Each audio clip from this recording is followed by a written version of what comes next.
Hello বন্ধুরা, আসসালামু আলাইকুম। স্বাগত জানাচ্ছি আমার চ্যানেলে। তো বন্ধুরা, আজকে লাউ পাতায় মশলার পাতুরি করে দেখাবো। দারুণ মজার রেসিপিটি বন্ধুরা। তো দেখুন, আমি এখানে মশলা সারিবদ্ধভাবে সাজিয়ে নিয়েছি। আমি একটু দেখিয়ে দিই। এখানে আমি নিয়ে নিয়েছি আদা, এখানে নিয়ে নিয়েছি রসুন শুধুমাত্র বড় খোসাটা ছাড়িয়ে, এখানে নিয়েছি শুকনো মরিচ, এখানে নিলাম জিরা, এখানে নিয়েছি কালো জিরা, আর এখানে আমি কিছু চিংড়ি মাছ নিয়েছি, শুটকি চিংড়ি। এখানে আমি নিয়ে নিয়েছি সাদা সরিষা, আর এখানে নিয়েছি পেঁয়াজ। এছাড়াও এখানে আমি গুঁড়া মশলা নিয়ে নিয়েছি, গুঁড়া হলুদ, ধনিয়ার গুঁড়া, জিরার গুঁড়া, এবং এখানে নিয়েছি শুকনো মরিচের গুঁড়া। এখানে আমি লাউ পাতাগুলোকে খুব ভালোভাবে ধুয়ে চিপে চিপে নিয়েছি। তো আপনারা চাইলে লাউ পাতাটাকে সিদ্ধ করে নিতে পারেন, অথবা নর্মাল এরকমভাবেও করে নিতে পারেন। আর এখানে যে কোনো তেল দিয়েই করা যাবে রেসিপিটি। আমি এখানে সয়াবিন তেল নিয়ে নিয়েছি। তো বন্ধুরা, লাউ পাতাটা আপাতত থাকুক, আর আপাতত আমি মশলাগুলো কী করবো সেটা আপনাদেরকে দেখিয়ে দিচ্ছি। তো আমি এখন কড়াইতে চলে যাব। তো চুলাতে আমি একটা কড়াই দিয়ে নিয়েছি, সেটা গরম হয়ে গেলে তাতে আমি একটু তেল দিয়ে নেব।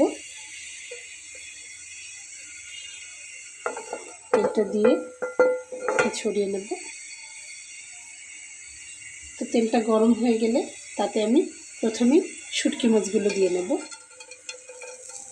শুটকি মাছের পরিমাণটা আপনাদের পছন্দের উপর নির্ভর করে, যে যতটা শুটকির গন্ধ সহ্য করতে পারেন। আমার বাচ্চারা অনেক বেশি পারে না, সেজন্য আমি একটু কম দিলাম পরিমাণে। চাইলে আরও বেশি করে দিয়ে নেবেন। বড় ছেলেটা ভর্তা পছন্দ করে।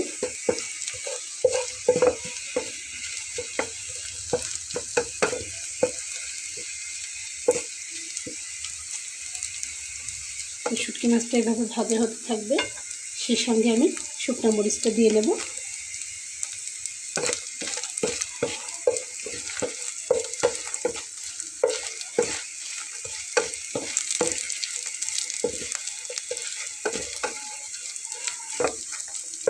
একটু সাইড করে রসুনটা দিয়ে নেব।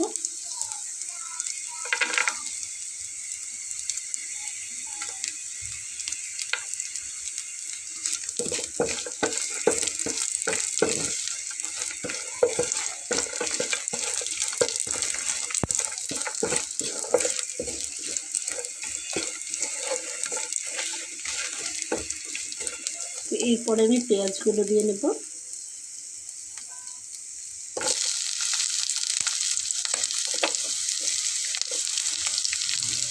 আদাটাও দিয়ে দেবো।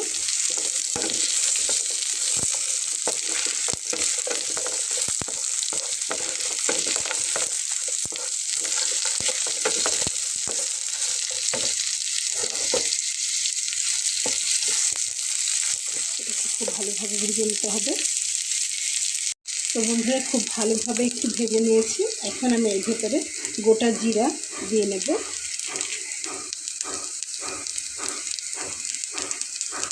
গোটা জিরাটা দিয়ে নিলাম।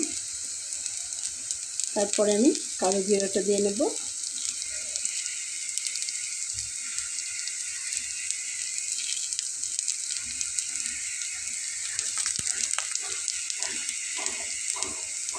কিন্তু সরিষাটা কিন্তু দিব না, সরিষাটা আমি কাঁচাই বাটবো।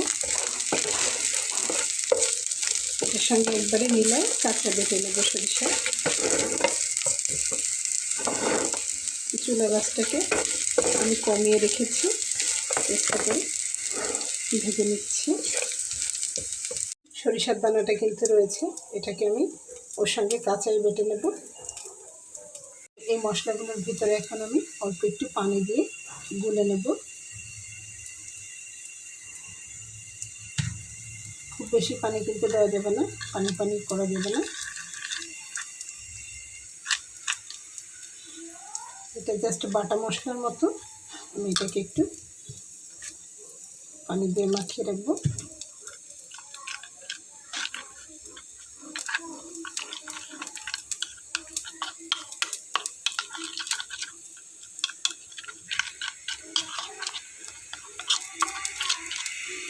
তো বন্ধুরা, ঠিক মশলাটা বেটে নিলে যেমন হয় সেরকম কিন্তু আমি করে নিয়েছি।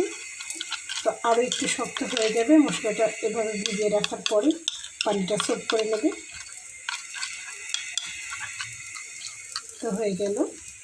এবং আমার এগুলো কিন্তু সব ভেজে নেওয়া হয়ে গেছে। এখন আমি এগুলোকে শিলপাটায় বেটে নেব। তো আমি আরও একবার বলে দিচ্ছি, কাঁচা সরিষাটা কিন্তু আমি এগুলোর সঙ্গেই বেটে নেব একবারে। তো বন্ধুরা, এখানে আমার লাউ পাতাগুলো আমি খুব ভালোভাবে ধুয়ে পানি চিপে নিয়েছি। তো আমি এর উপরে এখন একটু হলুদ আর লবণ ছড়িয়ে হালকা করে মেখে নেব। একটু জোরে মাখতে গেলে ছিঁড়ে যাবে, সেজন্য আমি একটু লবণ আর হলুদ দিয়ে হালকা হালকা একটু রেখে দেবো, যাতে এটা একটু নরম হয়ে আসে। মাছের মতো করে তো আর মাখাতে পারবো না, তাহলে পাতাগুলো ছিঁড়ে যাবে। এমনিতেই নরম হয়ে যাবে। এইভাবে লবণগুলো দিয়ে হলুদগুলো দিয়ে একটু করে নিলাম।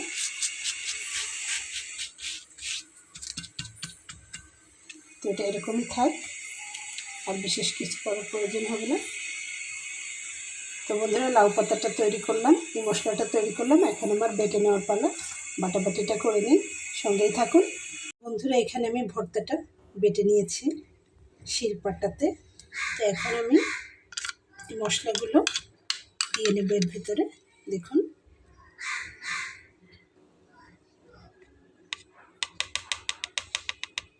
দিয়ে নিলাম। আর এখানে আমি সরিষাটা বেটে নিয়েছি, সেটাও আমি এখন দিয়ে নেব।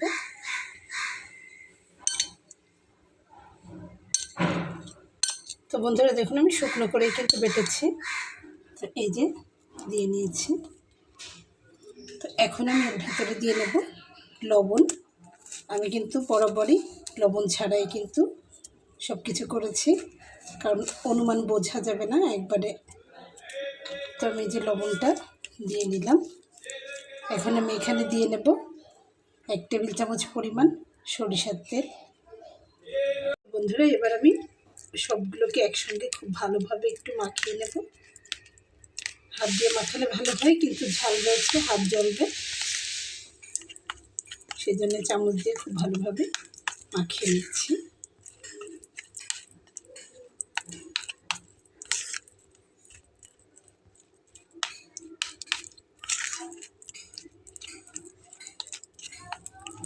বললে হয়তো বিশ্বাস করবেন না, এত সুন্দর একটা সুঘ্রাণ বেরিয়েছে, মনে হচ্ছে এক্ষুনি 1 প্লেট ভাত হাপিস হয়ে যাবে যদি এই মশলাটা দিয়েও খেয়ে নিই।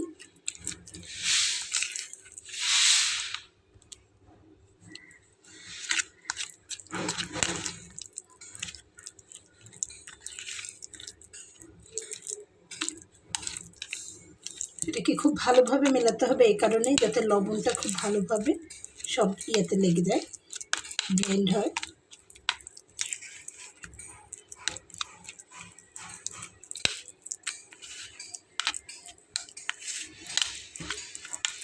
তো দেখুন, আমি যথেষ্ট ভালো করে মিলিয়ে নেওয়ার চেষ্টা করছি।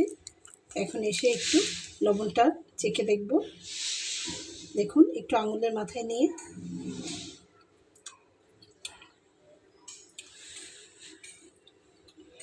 একদম পারফেক্ট হয়েছে।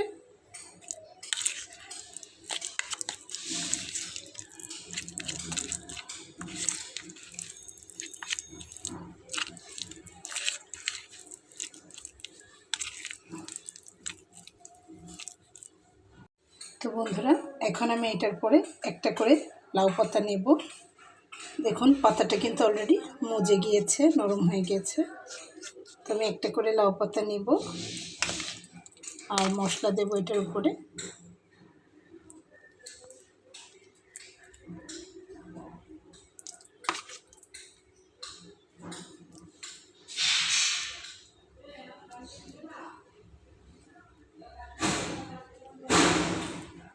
মশলাটা দিয়ে আমি এটাকে ফোল্ড করব।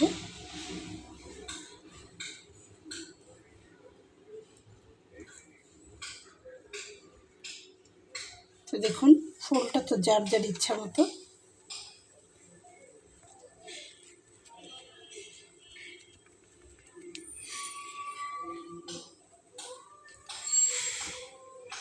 দেখুন, আমি ফোল্ড করে নিয়েছি কত সুন্দর করে। পাতাটা কিন্তু একদম নরম, যার জন্যে একটু এদিক ওদিক হয়নি। এইভাবে করে নেব সবগুলো।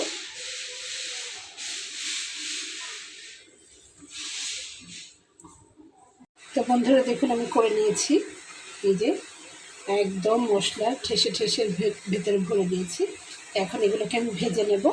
একটা ফ্রাই প্যান দিয়েছি, তাতে আমি এখন মোটামুটি তেল দেবো, খুব বেশি না, দিয়ে তেলটাকে একদম ঘুরিয়ে দেবো এইভাবে এইভাবে। কড়াটা খুব ভালো গরম করে নেব।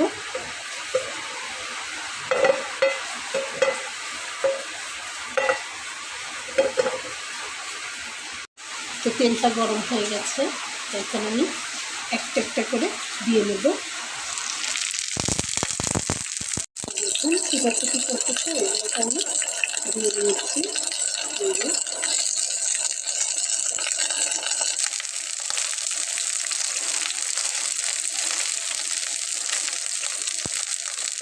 আপনারা চাইলে এভাবে আলাদা করেও ভেজে নিতে পারেন, আবার ঢাকনা দিয়ে ঢেকেও ভেজে নিতে পারেন বন্ধুরা। একটু ঢাকনা দিয়ে ঢেকে দিচ্ছি, দিয়ে ভেজে নিচ্ছি। তো প্রচুর বৃষ্টি হচ্ছে বন্ধুরা, চলুন আপনাদের একটু বৃষ্টি দেখাই। দেখুন বৃষ্টি হচ্ছে, আমি জানালা থেকে ধরেছি।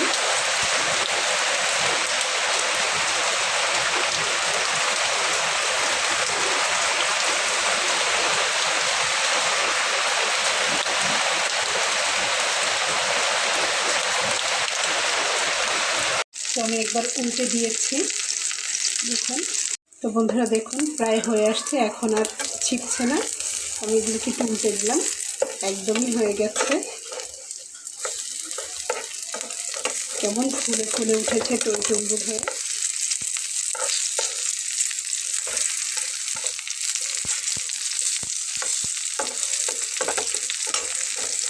তো আমার কিন্তু হয়ে গেছে বন্ধুরা।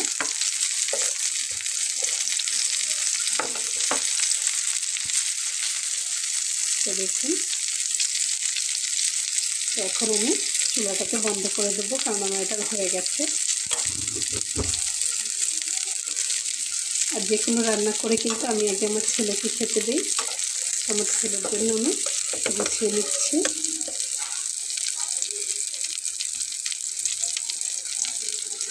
তো একটাই দিলাম, কারণ এটা একটু অনেক ঝাল হয়েছে, ও খেতে পারবে কিনা। তো দেখিয়ে দিচ্ছি বন্ধুরা। তো এখানে আমি ছেলের ভাতটা গুছিয়ে নিয়েছি। দেখুন ভাত দিয়েছি, পটল ভাজি করেছিলাম, একটা ভর্তা করেছি, আর এখানে তো মশলার পাতুরি করে নিলাম, আর এখানে আলু দিয়ে মাছের ঝোল করেছি বন্ধুরা। তো আশা করছি রেসিপিটা আপনাদের ভালো লেগেছে। রেসিপিটা যদি আপনাদের ভালো লেগে থাকে তো আমার এই ছোট্ট চ্যানেলটিকে সাবস্ক্রাইব করে সঙ্গে থেকে দেবেন বন্ধুরা। দেখা হবে পরবর্তীতে নতুন কোনো রেসিপি নিয়ে। সে পর্যন্ত ভালো থাকবেন। আল্লাহ হাফেজ।